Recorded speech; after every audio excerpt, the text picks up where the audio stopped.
Mary and Goliath is the story of Mary Sinclair of Midland, Michigan, who long ago described herself as a quiet housewife whose only civic duty was voting. But unlike David, who was able to bring down Goliath with a single stone, Mary Sinclair's battle has lasted 16 years. During that time, she has challenged a giant utility company, the Chamber of Commerce, and the town's largest employer. Through all of this, her main target was a nuclear power complex that they wanted to build 2.5 miles from downtown. But Mary Sinclair wasn't your average housewife.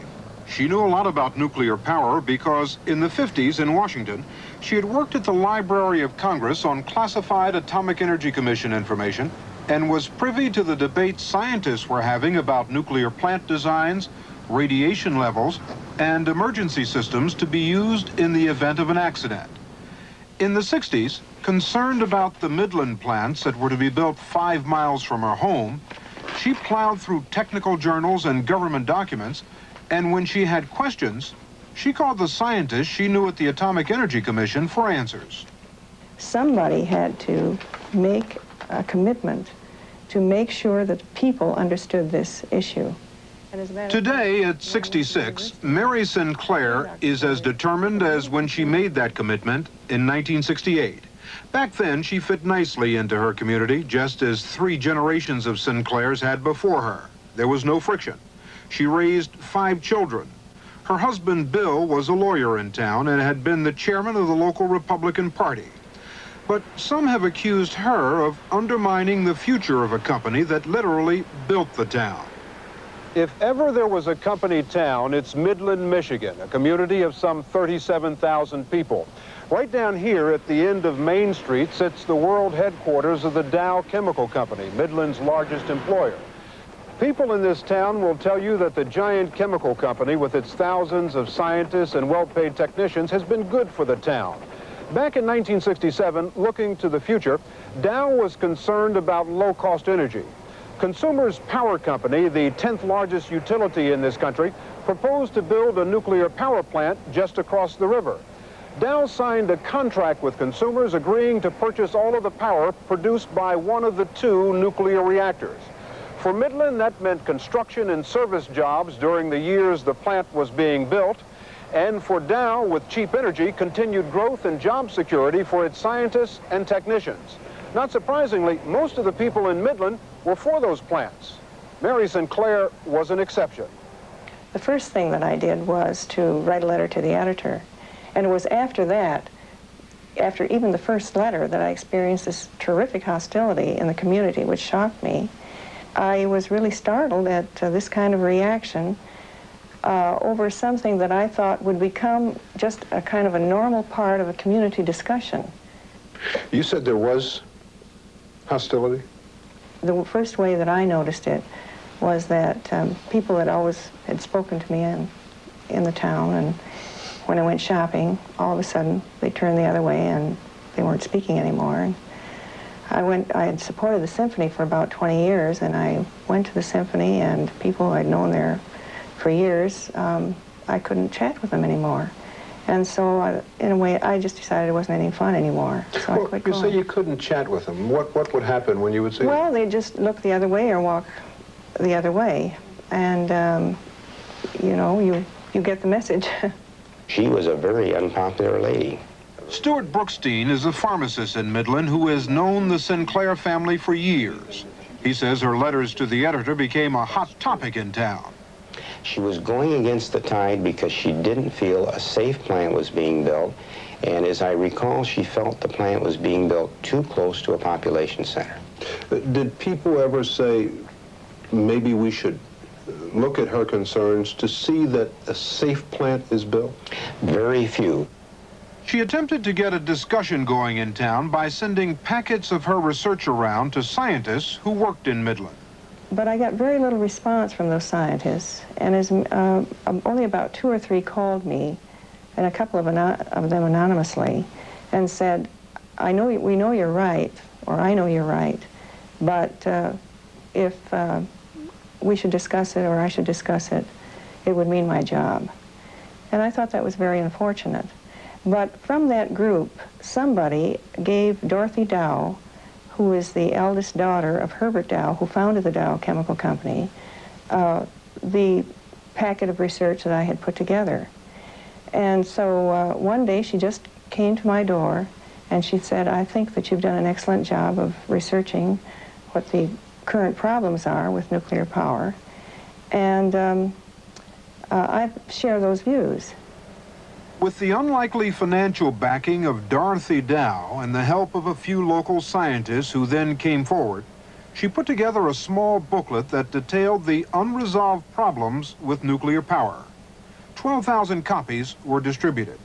Shortly after that, she got into a fight with the editor of the local newspaper that she said was only telling one side of the story. The editor, who declined our request for an interview, told her in 1970 he'd run enough of her letters, some 74 column inches, and if she wanted more space, she should buy an ad. Did you know what your wife was getting into? Did you have any idea where this was going? Well, in the beginning, I didn't pay too much attention. The thing that got my attention was when they started to cut her off and sort of deny her free speech. This kind of got to me a little bit. So if you wanted to get in the paper again, you had to buy an ad. That's right. And so some of us in the committee put together this publication, which is called Control of the Press in a Company Town, Results in the Whitewash of Critical Nuclear Plant Issues. So we sent this publication out to key editors all over the country. The Christian Science Monitor sent in a reporter for a whole week. Time magazine sent in their environmental editor. There was coverage from the New York Times. She not only brought the national press to Midland, she hired Myron Cherry from Chicago, who was the toughest anti-nuclear power attorney of the day. When she first retained me, and I told her that I was opposed to nuclear power, she said, well, I'm not so sure I am. What I want to do is get the facts out so that the good burghers of Midland can make a decision. And I said, this is not a decision to be made by the good burghers of Midland. The Atomic Energy Commission had scheduled routine hearings to grant a construction permit to the utility company, Consumers Power. Cherry, with information from Sinclair and her group, responded with a stiff challenge, arguing the company was not competent to even build a plant. Cherry and Sinclair were blamed with tying up the hearings for 15 months and causing the plant's price tag to double, charges that were later found not to be true. But in the early 70s, people faulted Mary Sinclair. Her husband's law practice was boycotted. His partner left the firm. Their mailbox was firebombed. They had reason to believe their phone was tapped, and life in Midland became downright unpleasant. And they thought it was just terrible what she was doing. And I'm talking about a range of people from Chamber of Commerce supporter types to the average person on the street. There was a real frenzy of support whipped up in Midland for the nuclear power plant, and everyone rode along with that. And so she was very unpopular.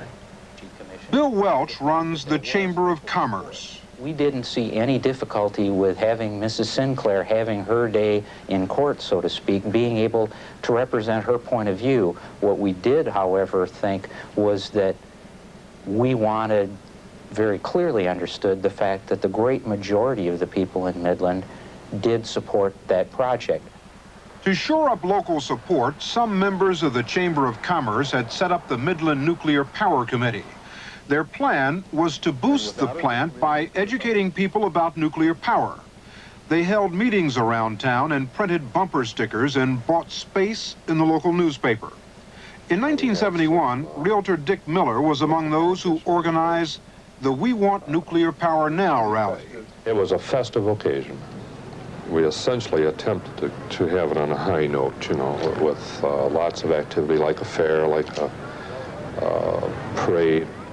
Midland's children were let out of school. Dow employees were allowed off work to hear featured speaker Art Linkletter tell them anyone who was not for the plant was out of touch.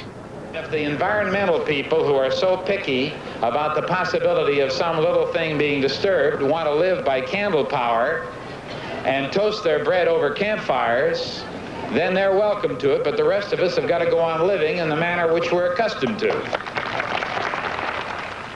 And the reason that we had that extravaganza that we did was nothing more than to tell the world that Midland, Michigan wanted that plant. In Washington, their message was heard. A construction permit was granted in 1972 to Consumers Power Company and its builder, the Bechtel Corporation. It seemed that Midland would get its nuclear plant after all, and Alan Ott, who runs a bank in town, was among those in Midland to believe that the licensing hearing proved Mary Sinclair wrong.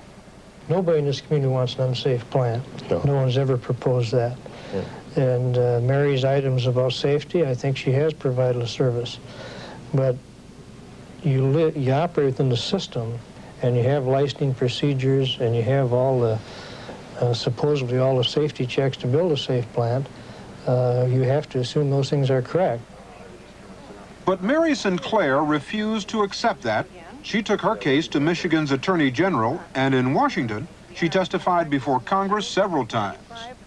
It's like the old Texas Ranger motto that a little guy can always beat a big guy if he keeps it coming. And that's what Mary did. She kept coming. She even took her concerns about safety to the Supreme Court, where in 1978 she lost that battle, but subsequent events indicate perhaps she won the war. Today, the nuclear power plant stands 85% completed. It was supposed to have been finished 9 years ago at a cost of $256 million. So far, more than $3.5 billion has been spent, but for now, apparently, no more. Construction has been stopped. Consumers Power just simply ran out of money. What happened here? Well, some people blame Mary Sinclair. Others are quick to point to government regulations and new safety standards that were imposed in 1979 after the accident at 3 Mile Island. But there was another factor. Consumers' construction record at this location, according to the Nuclear Regulatory Commission, was among the worst in the country. One building cracked, 3 others started to sink because the ground underneath had not been properly compacted. Dow took a look at all of this and in 1983 decided to pull out of its agreement.